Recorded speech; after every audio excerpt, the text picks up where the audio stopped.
Pozdrav ljudi, ćao svima. Evo razgovaramo o tome i objašnjavam kako do savršene zadnjice. Odnosno koje su to vežbe koje će našu pozadinu učiniti većem i zategnutijom. Hajde da vidimo.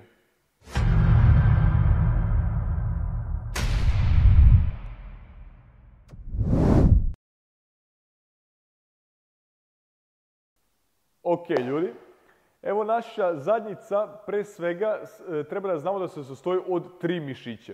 Prvi je gluteus maximus i on je taj veliki mišić koji stoji na površini i mi njega vidimo, jel tako? Drugi mišić jeste gluteus medius, on je odmah iza gluteus maximusa i treći sloj jeste gluteus minimus, on je manji i on je iza gluteus medius. Kada mi radimo određene vežbe koje ću objasniti, mi svakako treba da pogodimo sva 3 ova, nazovimo ih sloja, odnosno sva 3 mišića. Međutim, za izgled, za bolji izgled, jel tako, gluteusa, mi treba da se skoncentrišemo i da se fokusiramo na gluteus maximus pre svega, odnosno taj najveći mišić. Kada kažem da se fokusiramo, potrebno je da radimo vežbe koje su specifične upravo za gluteus maximus. Postoje razne vežbe, kao što su čučanj i deadlift, koje takođe pogađaju našu zadnjicu, pogađaju gluteus maximus, ali nisu specifične vežbe. Nisu vežbe koje izoluju samo taj mišić i fokusiraju se samo na taj mišić, odnosno da celo opterećenje pada na samo taj mišić. Evo da vidimo koje su to stvari koje mi treba da ispoštujemo kako bi dobili tu veću, odnosno zategnutiju zadnjicu. Pod broj 1, kao što sam sad napomenuo, potrebno je raditi specifične vežbe za gluteus. Vežbe koje se fokusiraju samo na taj mišić, a izoluju ostale. Svakako je potrebno raditi i neke druge bazične vežbe. Pričat ćemo o tome za koji minut.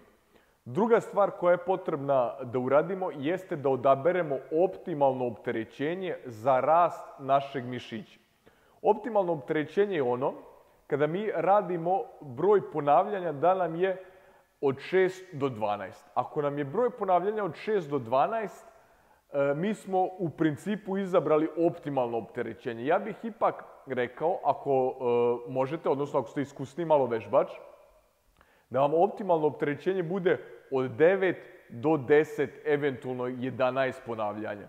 Šta to znači do 10 ili 11? Upravo znači da više niste u mogućnosti da izvedete taj zadati pokret više puta. Znači, ako vi možete pokret da izvedete još 2, 3, 5, 6 puta, nebitno, vi niste na optimalnom opterećenju. Znači, vi treba da podesite, se izrazimo ovako, tegove, znači slobodno pakujte te tegove, toliko dok zaista više ne možete da izvedete od 12 ponavljanja. Tada ćete biti sigurni da je to optimalna težina za rast mišića. To su dve jako značajne stvari koje sam sada nabrojao, koje se tiču samog vežbanja. Treća stvar jeste taj pa koliko puta to da radim dana u nedelji. Evo ja bih rekao sigurno jedan dan, definitivno. Ako ste nekim drugim danima odlučili da radite određene druge vežbe koje pogađaju vaše noge, kvadriceps kao što je čučanj, deadlift i tako dalje. Znači jednom sigurno svakako 2 puta, više od 2 puta ne trebaju da se rade. I s ovim smo mi zaokružili priču oko vežbanja. Znači ove 3 stvari treba da ispoštujemo. Svakako je tu i ishrana dolazi u obzir, svakako tu i pravilan san dolazi u obzir, ali je to stvar, odnosno neka druga tema, malo opširnija. Ovdje smo fokusirani samo na hipertrofiju, odnosno povećanje mišićnog tog indeksa za našu zadnjicu. Tako da, ajmo da vidimo koje su to specifične vežbe, pošto sam rekao da ću objasniti. Prvo treba da znamo da je čučanj apsolutno odličan što se tiče gluteusa. Znači, on definitivno pogađa naš gluteus, definitivno pogađa našu zadnjicu. I svakako će vam neko reći, ma samo vi radite čučanj, samo vi radite deadlift, odnosno mrtvo dizanje i to je to, nemaš problema. I zaista, te vežbe itekako pogađaju naš gluteus. Međutim, one nisu, kao što sam napomenuo, specifične vežbe koje gađaju samo taj mišić i direktno samo taj mišić. Recimo, ukoliko radite čučanj, vi ćete definitivno i nabiti, jel tako, odnosno imati i mišićnu masu u nogama, veliki kvadriceps, izgledat ćete onako nabijeno, što uopšte nije loše, po mom mišljenju. Ali uglavnom devojke i ne žele baš tolike butine, odnosno žele samo zadnjicu, a da noge ne nabiju. Jel tako, da nemaju tu te velike, ogromne noge. E pa upravo ću to da objasnim koje su to vežbe koje vi možete raditi. Prva vežba jeste iskorak. Ona i dalje itekako pogađa kvadriceps, odnosno noge, ali definitivno pogađa i mnogo više gluteus od čučnja. Znači, iskorak da, svakako, ali dve su vežbe vrlo značajne, pored iskoraka, dve su vežbe koje definitivno morate uvrstiti ukoliko želite bolju zadnjicu. A to su hip thrust i glute bridge. Ove dve vežbe, hip thrust i glute bridge, definitivno izoluju i pogađaju gluteus, znači taj mišić. I te dve vežbe definitivno morate uvrstiti u svoj plan i program vežbanja, odnosno treniranja. Iskorak sam također rekao, svakako može, ali budite pažljivi pošto oni pogađaju i kvadriceps, odnosno noge. Ajmo da vidimo kako se izvode ove dve vežbe, vrlo su jednostavne. Evo, prva vežba je glute bridge, ona se zaista lako izvodi i evo sad ću da objasnim kako. Znači, legnemo na leđa, stopala su na podu, savijena su nam kolena, legnemo slobodno, namestimo se, ruke su sa strane i podižemo kuk ka gore. Znači, skroz gore dok nam ne bude u ravni sa kolenima. Znači, da budu ravno. I spuštamo lagano dole. Treba da osjetimo kontrakciju u zadnjici, odnosno u gluteusu. I to radimo skroz gore, dižemo dotle dok ne osjetimo kontrakciju, odnosno da nam je zategnuto. Neka posebna širina stopala ne postoji. Tako da vi to sami treba da odredite u stvari koja je optimalna za vas, koja je najbolja, gde se najbolje osjećate, odnosno gde je najbolja kontrakcija. Znači, ajmo još jednom, legnemo skroz na leđa, slobodno se namestite, ruke sa strane opuštene, kolena savijena i idemo gore, dižemo kuk ka plafonu. Skroz gore. E sad postoji jedna varijacija, ona je malo teža. Evo kako se izvodi.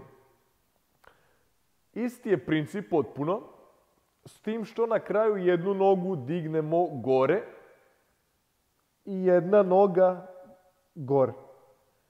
Ovim pokretom mi još više akcentujemo samo jednu stranu gluteusa, odnosno sad svo opterećenje ide samo na jednu stranu. To možemo raditi i na ovaj način, tako što jednu nogu držimo gore sve vreme. Jedan i polako dole. I dva, ovo je definitivno teže. Što se tiče glute bridge-a, to je to. Prelazimo na drugu vežbu, također izolacijsku samo za gluteus, glute bridge. Ajmo da vidimo kako se to izvodi. I druga vežba, znači, koja je fantastična, jeste hip thrust. Za ovu vežbu nam je potrebna klupa i šipka na koju ćete vi stavljati opterećenje. Ova šipka ima 20 kila, možda će to za početak biti ok, a najvjerovatnije ćete trebati da stavljate, odnosno opterećenje bude mnogo veće, pa tako da stavljate tegove. Ajmo da vidimo kako se izvodi hip thrust, vrlo je jednostavan. Nađite neku klupu koja vas ne žulja, znači slobodno možete da stavite recimo ovdje peškir, nešto slično, pošto morate leđa da oslonite na klupu. Kako oslonjate leđa? Pa tako da ramena još uvek ostaju na klupi. Znači neki ovaj položaj. Ovako. Šipka će doći ovdje, znači na meko tkivo, na kuk, ovamo, samo nađite meko tkivo da vas ne žulja na neku kost, na karlicu. I princip je potpuno isti, princip izvođenja vežbe. Znači, podižemo kuk ka plafonu gore. Oslonimo se na klupu, pete dole i podižemo kuk. 1, dole, 2. Okay. Možete, ukoliko nađete zgodno, sići još malo sa klupe. 2. Svakako, vi određujete koliko će vam biti stopala udaljena od klupe. Okay. Svakako negdje optimalna širina, znači u širini ramena, to svakako. A koliko ćete vi isturiti noge od klupe, to u principu zavisi od vas. Tako da nemojte da slušate neko kako je ovo pogrešno ili kako nije pogrešno, kako treba isturiti noge ovoliko ili onoliko. Nije uopšte bitno. Bitno je da vi osjećate punu kontrakciju u tom položaju. Evo ja ću sad nabaciti ovu šipku. Čisto vidite kako izgleda taj pun pokret. Znači oslonim se leđima na klupu, kuk dole i gore. Pete na podu. Evo ga. I 2. Skroz u kontrakciji. Kuk dižemo dok ne dođe u ravni sa kolenima. I 2. Dole i gore. Evo ga. Vi svakako možete staviti i peškir neki na šipku ili neki sunđer, šta ja znam, šta god nađete, kako bi vam sve ovo bilo mnogo udobnije. Ovo može da bude nezgodno, da vas sve žulje onako, ali je fantastična vežba i mora da je uredite. Znači morate da pronađete način da ćete staviti peškir, sunđer, šta god. Pronađite meko tkivo ovamo, da vas šipka ne žulja. Namestite se dobro na klupu i stavite opterećenje, ono koje je optimalno, ono koje sam već napomenuo, od 6 do 12. Eto, to bi bilo to. Fokusirajte se na ove dve vežbe. Iskorak, neću sad pokazivati kako se radi, svi znamo kako se radi, također fantastična vežba, ali uz napomenu da ona svakako pogađa i kvadriceps. Ove dve vežbe, kvadriceps, znači ovaj mišić, butine, tako rečeno, ove dve vežbe apsolutno ne pogađaju butine, odnosno kvadriceps ne pogađaju noge, pogađaju samo gluteus i izoluju samo taj mišić. Eto, toliko, vežbajte, radite, vidimo u sljedećem videu, pozdrav, ćao!